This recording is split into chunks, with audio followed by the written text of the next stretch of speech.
Everyone, আশা করি তোমরা খুব ভালো আছো। লাইফ স্লেশনে তোমাদের অনেক অনেক স্বাগত। আজ শুক্রবার সারাটা দিন কি করছি না করছি সবটাই তোমাদের সাথে শেয়ার করতে থাকবো। তো পুরো ভিডিওটা দেখতে থাকো, আশা করি ভালো লাগবে। প্রতিদিনের মতন সকাল হতেই একদম কোমর বেঁধে কাজে লেগে পড়েছি। তো দেখো, আজকে জামা কাপড় মেলতে মেলতেই ভিডিওটাকে অন করলাম, আর ছাদে কাজ হচ্ছে। এই দেখো, মোটামুটি পরিষ্কার করে এই যে যা করে আর কি, আসলে এই ছাদটা আমাদের জল ছাদ করা হবে, যাতে মানে একটু ঠিকঠাক থাকে, সব নষ্ট না হয়। তো সেই জন্য তার আগে যে পরিষ্কার করা যা করে রাখে আর কি, ওরা এই কি বলে জানিও না আমি এগুলো, যাই হোক সেগুলো করে রেখেছে আজকে। তো বেশ ছাদটা পরিষ্কার লাগছে, সমস্ত গাছপালাগুলোকে সব প্যারাবিটের উপরে তুলে দিয়েছে। তো ড্রাগন গাছটাকে তো অনেকটা কষ্ট করে তুলেছে। আর জানো তো, একটাই খারাপ ব্যাপার হচ্ছে, একটা নতুন ড্রাগন গাছ লাগিয়েছিল, বেশ পাতা ছড়িয়ে ডালপালা ছড়িয়েছিল, কিন্তু এই ড্রাগন গাছটা তুলতে গিয়ে পুরো উপড়ে ভেঙে গেছে। আর পুরোনো যে ড্রাগন গাছটা সেটা ঠিকঠাক আছে, সেটাকে কোনো রকম প্যারাবিটের উপর কাত করে শুয়ে রেখে দিয়েছে। আর বাকি যে গাছ দুই একটা ছিল, গোলাপ গাছ, তারপরে হচ্ছে অ্যালোভেরা, এগুলোকেও সব তুলে রেখে দেওয়া হয়েছে। আর রবিবার দিন মানে কাজটা হবে, মেন কাজটা যেটা ঢালাইয়ের কাজ থাকবে, তো সেটা মানে রবিবার দিন হওয়ার কথা। একদিনেরই কাজ, মোটামুটি একদিনেই হয়ে যাবে। আসলে জল ছাদ যেটা করে আর কি, মেঝের মতন করে দেবে একেবারে ছাদটা, তো সেটাই। তো একদিনের কাজ মোটামুটি তাড়াতাড়ি হয়ে যাবে, কিন্তু যা ঘর ওই একদিন হোক আর দুদিন হোক, এত ধুলো উঠছে।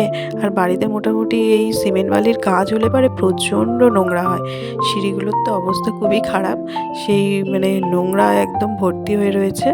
আর কি করা যাবে, বাড়িতে কাজ বাজ হলে তো এগুলো হয়, আর এগুলো মেনে নিয়েই থাকতে হবে।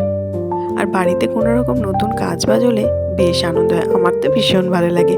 মনে হয় না বাড়িতে কিছু একটা নতুনত্ব কাজ বাজ হচ্ছে, তারপরে বাড়িতে কোনো নতুন ছোটোখাটোই জিনিস বলো কিনে আনলে পরে ভীষণ আনন্দ হয়, মনে হয় নতুন কিছু কেনা হয়েছে।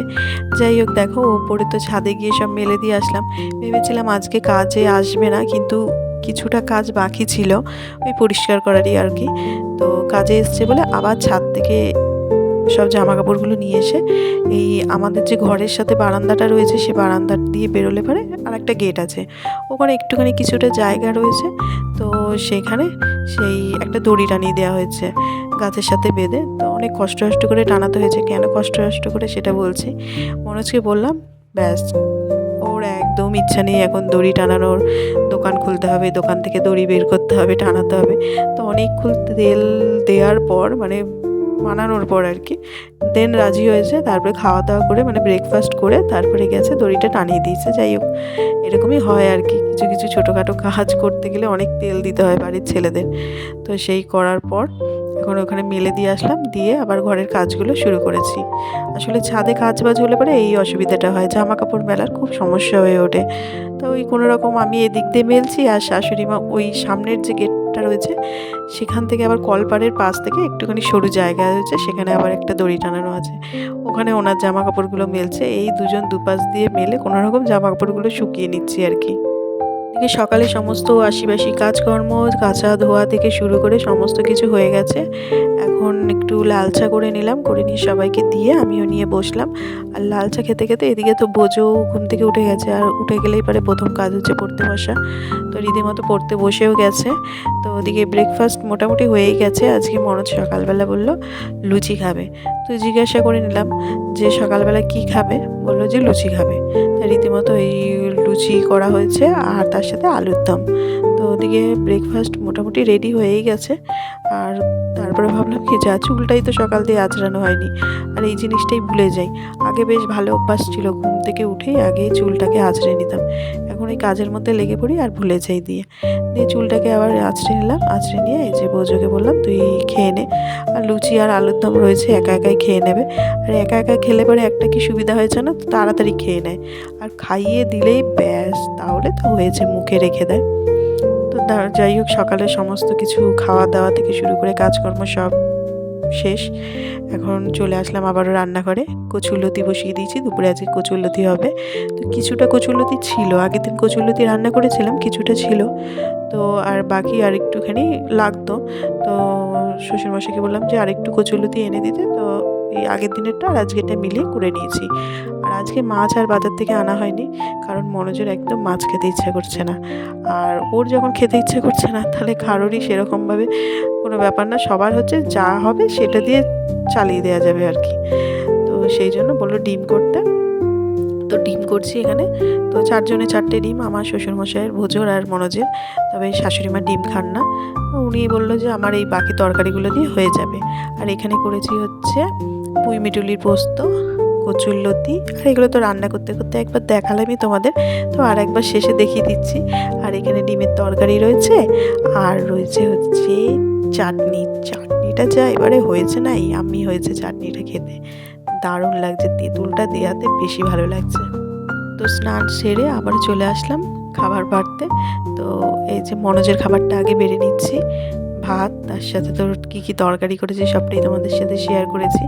তো চলো এবার খেতে দিইনি। আর টেবিলে খাবারটা বেড়ে নি ঠিকই, কিন্তু টেবিলে আর কারোর বসে খাওয়া হয় না, যে যার মতন ঘরে বসে ওই টিভি দেখতে দেখতে খাওয়া দাওয়া করা হয়। তো এই যে চলো এবার মনোজকে দিয়ে নিই। এই জাস্ট লাঞ্চ সেরে তারপরে এটো বাসনগুলো সব মেজে চলে আসলাম বিছানায়। এখন একটুখানি এই যে ফল খেতে খেতে একটু টিভি দেখবো কিছুক্ষণ। খেতে বসার সময় টিভিটা চালাই, ওই খেতে বসে একটুখানি টিভিটা দেখে নিই, আর ওই ফল খেতে খেতে ব্যাস তারপরে অফ করে শুয়ে পড়ি আর কি। আর এদিকে বোজোর বাবা তো উপরের ঘরে চলে গেছে শুতে। তা দুপুরবেলা একটু ভাত ঘুম দিয়ে আবারও সন্ধেবেলা এখন ফিরলাম। তো এখন এই বসে রয়েছি, বোজো পড়ছে। তা আমার টিউশন পড়ানো হয়ে গেছে, ওরা অনেকক্ষণ আগে চলে গেছে, মানে 5টায় পড়তে আসে, তো 7টা নাগাদ চলে যায়, মানে ছুটি দিয়ে দিই। তো ওরা চলে গেছে, এখন বোঝো পড়ছে শুধুমাত্র, যেহেতু ওর পরীক্ষা একটু বেশি করে তো পড়াতে বসাতেই হবে। এখন 8:30 বাজে, বোঝো এই জাস্ট যোগা থেকে এলো, আসার পরই রেডি হয়ে নিয়েছি। আজকে বেশ অনেক দিন পর যাচ্ছি রেস্টুরেন্টে খেতে। তো হঠাৎ করে বিকেলবেলা ইচ্ছা হয়েছে যে প্রতিদিন বাড়িতে খেতে আর ভালো লাগছে না, মানে বিশেষ করে মনোজের তো ভালো লাগছে না, আজকে আর বাড়ির খাবার ভালো লাগছে না, রেস্টুরেন্টে যাবো খেতে। তো প্রায় অনেক দিন পর যাওয়া হচ্ছে। তো বোঝোকে রেডি করিয়ে দিয়েছি, ও এখন ওই ঘরে গেছে ঠাম্মার কাছে। তো আমি এখন রেডি হয়ে নিচ্ছি, রেডি হয়ে নিয়ে দেন বেরোবো। আমরা এদিকে রেস্টুরেন্টে চলেও এসেছি। আজকে একটা নতুন রেস্টুরেন্টে এসেছি, মানে আমাদের কাছে নতুন, আসলে প্রতিবারই কোনো ঝা চকচকে বেশ লুকটা সুন্দর এরকম রেস্টুরেন্টে যাই। এবারে রেস্টুরেন্টটা ওই রকম নয়, কিন্তু খাবারের কোয়ালিটি শুনেছি অসাধারণ। আর শুনেছি না, আমরা 2-1বার খেয়েছি, বাড়িতে নিয়ে গিয়ে খেয়েছি। তো এই ফার্স্ট এসে এখানে খেলাম, দারুণ খাবারগুলো, দারুণ করে, মানে যে কোনো বড় বড় রেস্টুরেন্টকে হার মানিয়ে দেবে খাবারে, দারুণ খাবার করে। তো এখানে চলে আসলাম এবার খেতে। আর দেখলেই মেনুতে কী কী রয়েছে, মাটন কষা রয়েছে, রুমালি রুটি রয়েছে, তারপরে মিক্স ভেজ রয়েছে। তো এইসব দিয়ে মোটামুটি খাওয়া স্টার্ট করে দিয়েছি। বেশ অনেক দিন পর রেস্টুরেন্টে খেতে এসেছি, বেশ ভালোই লাগছে। আর মনোজ বলছি, বোঝোর মুডটা একটু অফ, আসলে পড়ে উঠে তারপরে যোগাতে গেছিলো, আর যোগাতে একটু খাটাখাটনি হয়ে গেছে, তো তাই শরীরটা একটু ওর খারাপই লাগছে, তাই জন্য চুপচাপ রয়েছে। তো ওইগুলো খেতে খেতে হঠাৎ করে মনে পড়লো এখানে ফিশ ফ্রাইটা তো দারুণ করে, ফিশ ফ্রাইটা কেন অর্ডার দিলাম না।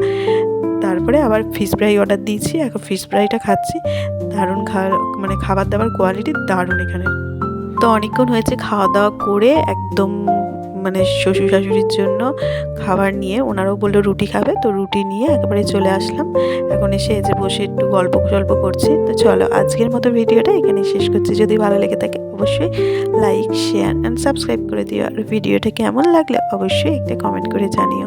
তাহলে আবারও ফিরে আসছি নতুন কোনো ব্লগের সঙ্গে, ততক্ষণের জন্য টাটা, বাই বাই।